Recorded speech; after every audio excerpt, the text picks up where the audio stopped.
제142화 과연 없었을까요? 당원권 6개월 정지라는 징계를 받은 준스톤은 모두의 예상대로 해당 징계에 불복하겠다는 입장을 냈습니다. 준스톤은 8일 KBS 라디오에 출연해 당대표에서 물러날 생각이 있느냐는 진행자의 질문에 윤리위 규정을 보면 징계 결과에 대한 처분권은 당대표에게 있다면서 납득할 만한 상황이 아니라면 우선 징계 처분을 보류할 생각이라고 답했는데요. 그러면서 처분이 납득 가능한 시점이 되면 당연히 받아들이겠지만 지금 상황에선 아니라면서 사실상 경찰 수사 결과를 두고 보겠다는 의미의 말을 전했어요. 수사 절차가 시작되지 않은 시점에서 중징계가 내려진 것은 자신으로선 윤리위 형평에 대해 이의를 제기할 수밖에 없는 상황이라고도 전했는데요. 경찰 수사가 진행 중인 상황임을 뻔히 알면서 윤리위에서 자신의 입장을 소명하는 등 결국은 절차에 따랐으면서 갑자기 수사 결과에 집착하는 듯한 저런 입장은 사실 납득하기 어려워요. 준스톤은 어제 윤리위를 앞둔 기자들과의 만남에서도 자신이 그간 얼마나 노력했는지에 대한 설파만이 있었을 뿐 결국 윤리위의 핵심 쟁점인 성상납 사실과 증거인멸교사에 대해 자신의 결백을 주장하는 모습은 볼 수가 없었죠. 했냐 안 했냐를 묻고 있는데 전 열심히 했고 아무도 알아주지 않았다고 말하는 게 무슨 대답이 되나요? 이번 사태의 본질은 매우 심플합니다. 정치인이 기업인으로부터 대가성 뇌물과 성접대를 받았고 그 이후 입막음을 시도하려는 정황 근거가 드러났으며 본인은 모든 혐의를 부인하고 있고 경찰은 알선수재로 그를 수사하고 있는 상황인 거죠. 고도의 도덕 수준이 요구되는 정치인 하물며 당대표가 그런 혐의에 씌워져 있다면 당은 스스로 자정 과정을 거쳐야 함이 마땅합니다. 윤리위가 이럴 때 열리지 않으면 언제 열리는 것이며 징계가 이럴 때 내려지지 않으면 언제 내려져야 하는 걸까요? 또한 윤리위가 바보가 아닌 이상 어제 영상에서 말씀드렸듯이 죄를 입증할 만한 핵심 근거를 확보했다고 봅니다. 수사 결과에서 무죄가 나면 그 역풍을 고스란히 맞을 텐데 그럴 리가 없을 거예요. 늘 말씀드리는 부분이지만 준스톤이 당에 도움이 되는 업적이 있었다고 쳐도 성상납과 증거인멸교사는 죄질이 매우 나쁘기 때문에 면죄부를 주는 것은 당에 부담이 큽니다. 스스로의 주장처럼 본인이 결백한 것이 맞다면 본인이야말로 수사 결과가 나온 이후에 징계 결정에 대한 불복을 적극적으로 하면 되지. 딱 부러지게 반박도 못하면서 아니라고만 하고 있으면 지금의 당내 갈등이 더욱 장기화될 수밖에 없어요. 극성 줌바들을 제외한 여당 지지자들도 피로감이 쌓일 수밖에 없고 당장 2년 앞으로 다가온 총선에 대한 대비책도 모색해야 하는 시점에서 한 개인의 범죄 사실에 대한 진위를 가리기 위해 더 많은 시간을 쏟아붓는 것도 이 역시 부담일 거예요.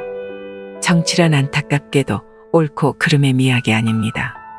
설령 내가 옳은 입장이라는 판단이 들어도 정당이라는 공동체의 입장에 좀 더 무게를 실어야 해요.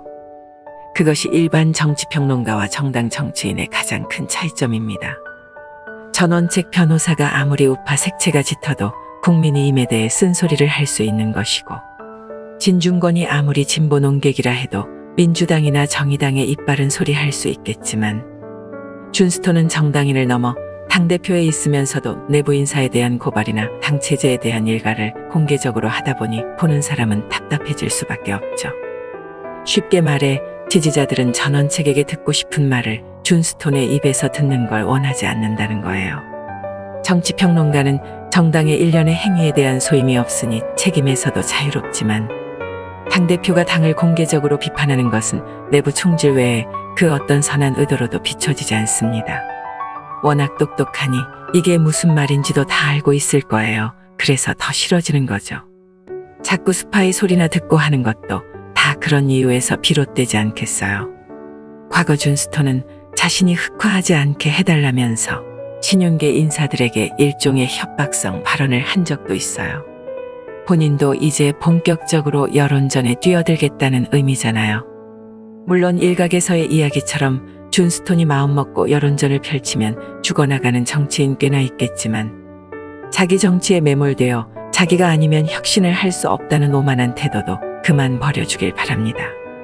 구린내가 있는 정치인들이야 존스톤의 그런 여론전에 타격을 입게 하겠고 죄가 있으면 응당 처벌을 받아야 하지만 이제까지 다 알고 있었으면서 함구하고 있었던 자신도 그런 비판에서 자유로울 수 없다는 것도 이해한다면 자중해야 할 거예요.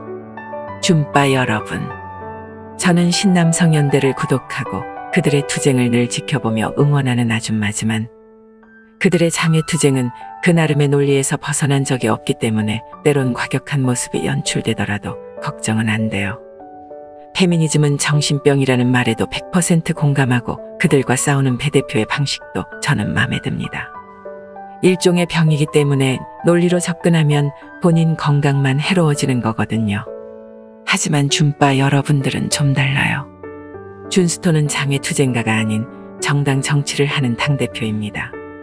당대표는 불법 집회 대표와 토론을 하고 페미니스트 여성 대표를 찍어누르는 등 직접 선수로 출전하는 것 말고도 더 포괄적인 부분에서 아우를 수 있는 능력과 식견이 요구되죠.